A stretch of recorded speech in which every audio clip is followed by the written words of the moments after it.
So I've literally just loaded up Luminar AI and I'm delighted to see that the second big upgrade for Luminar AI is here. There are several new improvements within this version, and that includes support for new camera models, performance enhancements, and an improved way that the software and you can interact with templates. But for me, there are two big enhancements with this release. The first thing, and I've been excited about this since it was very first mentioned before Luminar AI was even released, and that was not only sky replacement, but sky replacement with reflections.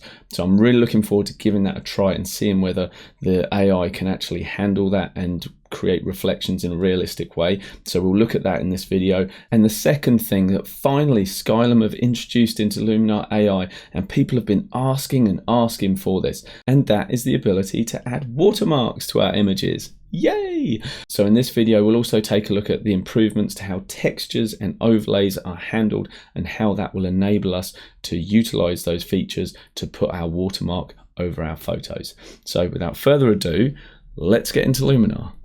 So I've just opened up Luminar and I've been presented with this very exciting dialog box here saying that Luminar AI 1.2 is now available. So what is new? Well, it tells us that we've got the new Sky AI with water reflections, an improved templates tab, placeable PNG texture overlays. So that's going to allow us to implement our watermark, and some other interesting improvements include clicking the catalog in the top bar to return to the grid view from single image view, better usability of the film grain tool, which is great with an immediate high resolution rendering. So if you have been using the film grain tool, you'll know that previously, until you actually rendered your photo out, you didn't really get a particular great representation of that. And also now you can resume editing conveniently as Luminar AI remembers the metadata, window state and histogram state whenever you quit. And as I mentioned earlier, we get support for new cameras, and there are also some bug fixes as well. And they're just thanking everyone who has reported any bugs. So let's install the update, and that's downloading pretty quickly. And we'll just click install. So as Luminar AI is currently installing, we're getting this little animation showing us how Luminar AI works. We know how Luminar AI works. So let me talk to you guys instead. If by any chance you don't have Luminar AI yet, I do have a discount code at Sky10 and a link below, and that would just help you guys get a slight discount on that. And I also get a slight commission from that as well, which just helps me keep creating these free videos for you. And the other thing that I just wanted to bring to your attention, because I got an email about it earlier, and that is they're currently running some really good promotions, and that's to do with Luminar X and other Sky packages. So if you don't know what Luminar X is and you've gone through the checkout and thought, what the hell is Luminar X? I'm not sure if I need that. What is it? If you're somebody like me who does a lot of sky replacement, I use it professionally for replacing skies for my architectural work. If I've had to go out and do a shoot and the weather's not been that great, but I haven't been able to reschedule it. Also for my landscape work as well. If I've got this amazing bit of scenery that I'm not going to be going back to and the timing's just not right, the sky isn't right, you're kind of limited by what actually ships with Luminar. Like they've got some cool skies in there, but there's only so many times that you can actually use those skies before people go, Luminar Sky, Luminar Sky. They stand out like a sore thumb because everyone who's got Luminar has access to those same skies. So it's better to get some unique skies, and you can do that with Luminar X. Every month they send you through another collection of skies every single month, and there's other stuff as well. I think there's extra tutorials, there's templates that they send you as well. So for your subscription that I believe is normally $99 for the year, so it's under $10 per month. It's currently $59 right now. So even if that promo wasn't running, I signed up for it about 4 months ago, and the skies that you get are actually really high quality, much better than the ones that actually ship with Luminar, some real dedicated stuff. So even if you have Luminar AI, I would recommend just at least have a look at that. And if it's something that you think works for you, I'd take advantage of that discount that they're currently running for a couple of days, if that. This is still installing, so let's come back to the video once it's installed. Come on. Alright, so as it loads, it's picked up that the plugin for Lightroom needs to be updated, so I'm just going to click yes to that. Okay, so I've imported a catalog which is full of potential in terms of sky replacement with water reflections. So we're really going to be able to give this new sky tool a good workout, see if it's any good or not. As you can see, we've got landscapes, but we've also got some architecture here as well. I believe that some images will work so much better and just be easier for Luminar to replace the reflections, the sky reflections in, than others.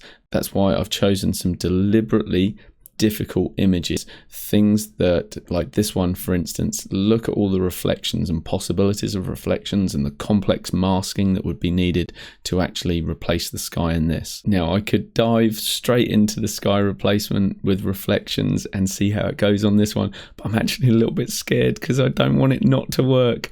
I really want it to work. So let's try something easier. I mean, this is still pretty complex. I was at this place with the pier. I thought, oh yeah, we'll get some nice lead-in lines from the pier.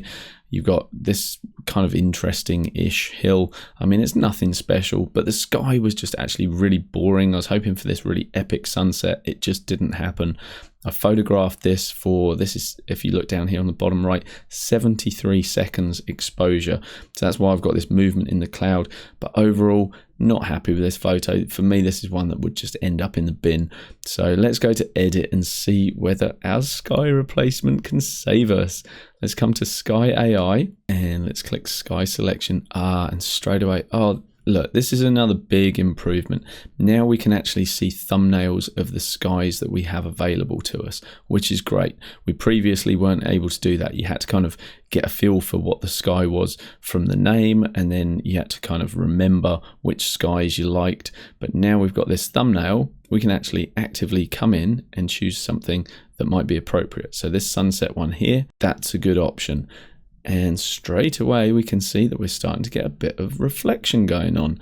Let's see if we can't improve that. Let's come to reflection. Okay, we've got reflection amount. So that's on 50% at the moment, and I can take it away completely. So what if we push that all the way to 100? We have our sky reflected. When you're doing these kind of sky replacements with reflections, I think it's a really good idea to just keep in mind the scientific principles, nothing complicated, but the science behind a reflection. So in this instance, we don't actually see the hill reflected perfectly. So why would we actually in this water see the sky reflected perfectly? And while it is a little bit blurred and not a perfect reflection, I still don't think this is actually a good photograph as an example, to be honest, because of that lack of the reflection of the hill in the first place. So let's jump back to our catalog and see if there's something better suited. Let's try this one here. So this is a place called Hot Water Beach. This place is amazing. If you dig with your shovel in the right place on the beach, there is actually thermal springs underneath, and you can actually create little pools and sit in the pools and be nice and toasty on the beach. It's like having a little bath on the beach. Amazing. Anyway, let's get into seeing whether we can do a sky replacement on this. So let's choose that sky there. Not bad. Okay, let's see if we can't increase the reflection amount. That's cool. As we push the reflection up, we get a little bit of a hotter spot through here where the sun is reflecting on the water. So that's kind of cool. Let's just have a look what other options we've got. We've got the relighting strength as well, which is really great. I've always really enjoyed that because you can use that slider just to match the color of the foreground that's left behind to the sky that you've introduced. Now, I've thrown this sky in here just as an option, but alluding back to what I was saying before about keeping in mind the science of reflections, also keep in mind the science of how a scene is lit. Like I've got a sunset going on here, and as you saw before from the original is in the middle of the day. The sun is not behind that hill there. So this isn't normally a sky I would choose for this. I'm literally just freestyling for demonstration purposes. But let's see what else we can do. Orientation, we can still flip the sky as well. And that's normally a nice thing to do just to see if you prefer the composition with the sun or the clouds, whatever, flip the other way. But let's just turn this off and then turn it on.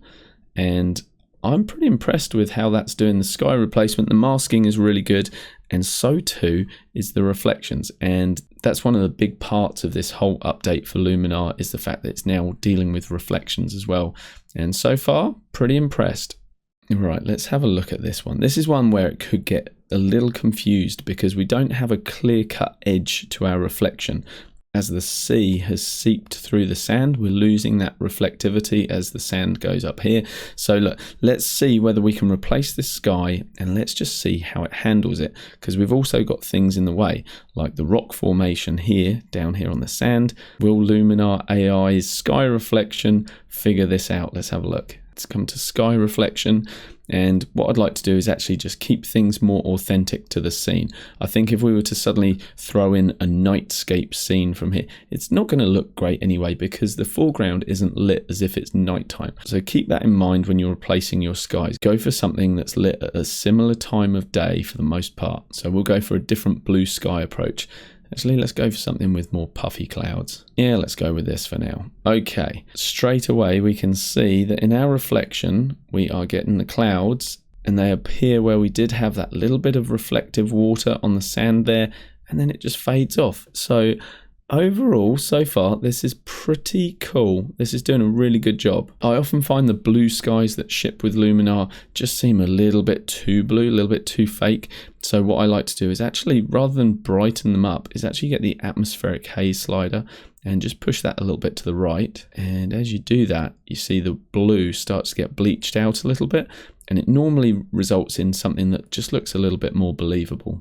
Let's jump into that reflection section, and again we're at 50% at the moment, but let's push it all the way to 100 just so we can see exactly what's going on. If I fiddle with that back and forth, you can see that that is definitely introducing the reflection pretty much where we want it.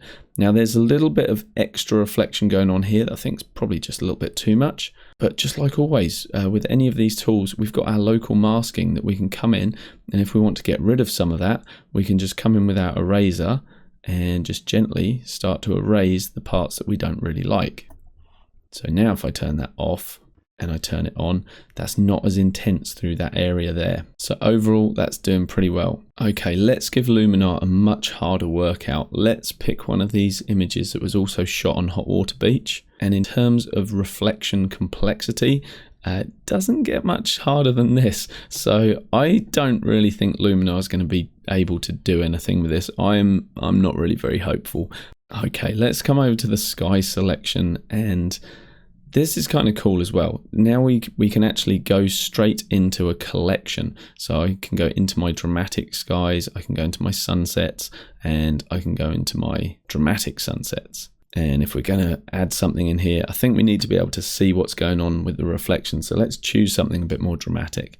Let's choose dramatic sunset 3, and bammo, like that, the sky is replaced. Now, although we're not getting a perfect reflection off of the actual clouds themselves in the water, we're certainly getting an air of believability about this. If I look at our before, that we're reflecting a very blue sky straight down into that water, making that blue, and then I replace it with this, we're getting that tonality from the sky, the orange hues and everything brought down into here as well. So this is our before, that's our after. What if we crank our reflection amount up? Yeah, look at that. Look at that. We're now getting more of those clouds showing up through into the water. So that's actually pretty cool.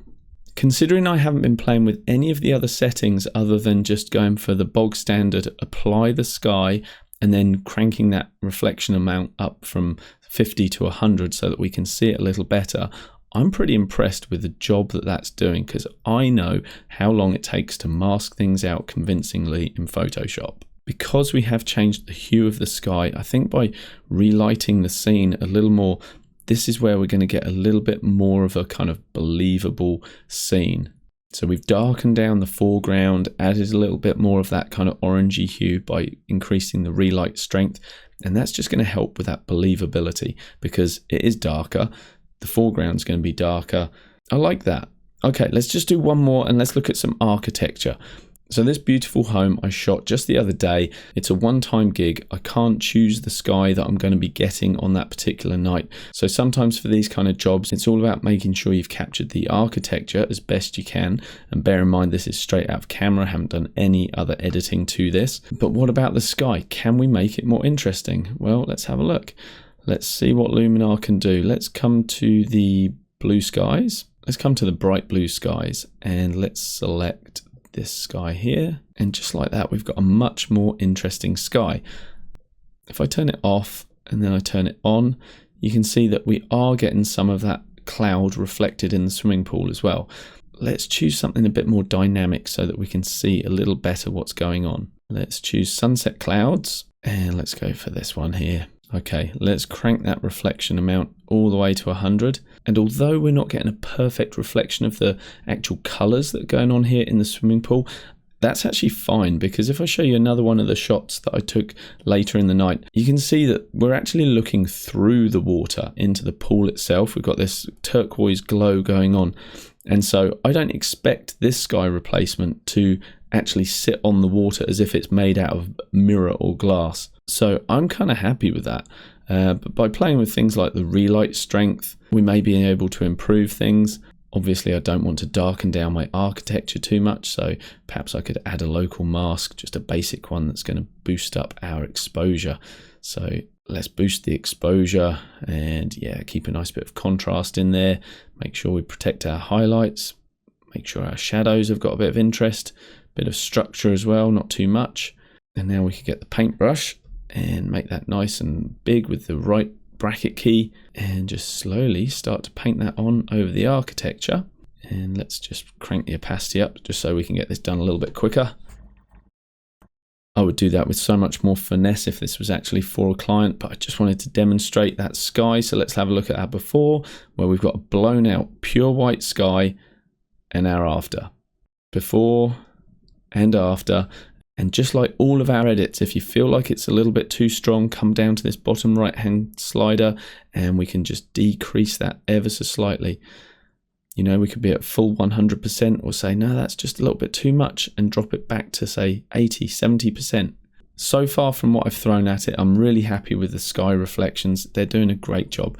The next thing I want to dig into is the textures, and in particular, can we now finally put our watermark over the top of the image? Let's have a look.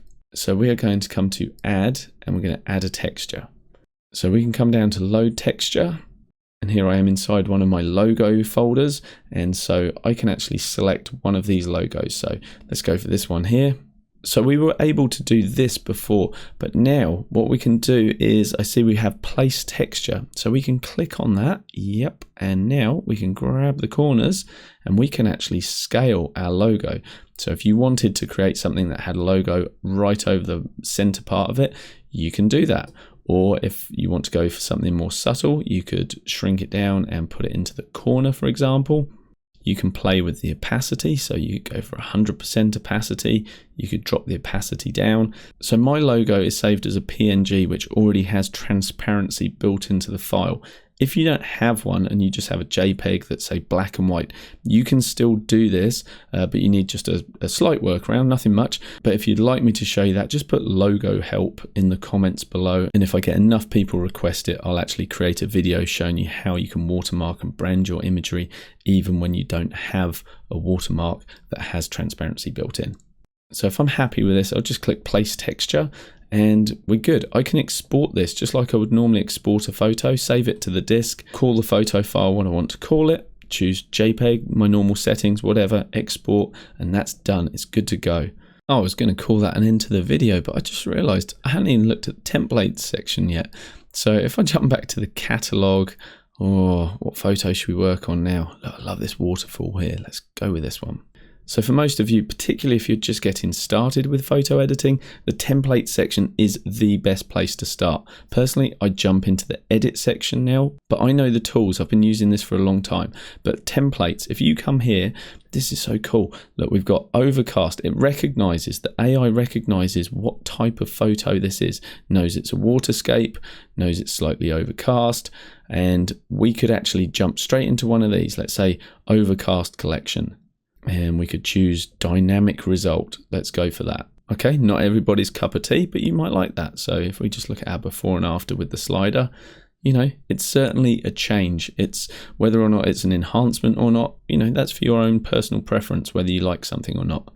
But if we were to come into waterscapes collection, you've now got these options as well. We could go for cold currents, dark and rich. So if you find a template that you particularly like the look of, but you think it's a bit strong, again, just come down to this slider in the bottom right-hand corner, and you can just ease that off to a point where you feel it was acceptable or a better look. Now, because I don't really use the template section too much, I'm actually not seeing too much different with this. But the one thing that I am noticing straight away is now we have access to your favorites right here. So if you favorite some templates, they'll be accessible there. But for me, what I like to go to is my templates, because I've built quite a few of my own. And I've got, say, for example, AT Basic Enhance 3. I've got a quick access to that, and bam, just like that, I've taken it from this initial import to that. And I might want to make some fine tuning on that, but the fact that I've got those templates accessible much quicker now, straight from the templates tab here, and I can jump straight to my favorites. I actually really like that. I think that would be really useful. So bravo Skylum and bravo Luminar. If you're a Luminar 4 user, you'll see that we also have access to legacy templates, or what used to be called looks. So you can go into there and access all of your old looks as well. Now, I've always been really impressed with the sky replacement tool in Luminar. For someone who's spent a lot of time in my life in Photoshop manually masking things out, the fact that that was introduced a little while back with Luminar was like, oh, what a godsend this is. I really love it. But now the fact that they can actually do reflections as well is just mind-blowing. That's next level stuff. So from what I've seen so far, it does a really good job of it, and I've actually given it some really difficult scenarios to deal with so far. So it wasn't just your basic sky and reflection. As you would have noticed, the foregrounds had complex shapes for the reflections to deal with, trying to trip it up and see if I could actually break it before I'd even given it a chance with the easy stuff. But it actually handled that stuff really well as well. I think the watermarking was something that was needed and should have been there right from the beginning. It wasn't, but it is now, so that's brilliant. But things like the reflections for the water, that's just next level stuff, and that just gets me really excited about the possibilities of AI and what it can help us achieve with our imagery. So as I mentioned, guys, if you don't have Luminar AI yet, help me out, save yourself some money with the code ATSKY10. There's a link below and I get a small commission on that. If you're somebody like me who replaces a lot of skies, you quickly get through those bog standard ones that ship with Luminar AI, certainly consider the Luminar X subscription, because you get some really cool skies released every single month, and you can just grow your library so that you have some unique stuff that people aren't automatically going to recognize as a Luminar sky. Thank you so much for watching, guys. If Luminar is your thing, or photo editing in general, please consider subscribing to the channel. And if this has been useful to you, give me a thumbs up. It means the world to me. Thanks so much, guys. See you in the next one. On the left, you can check out one of the latest videos I've posted. In the middle, you can click on my big stupid face and subscribe to the channel. Or on the right, YouTube has actually picked out a recommended video just for you.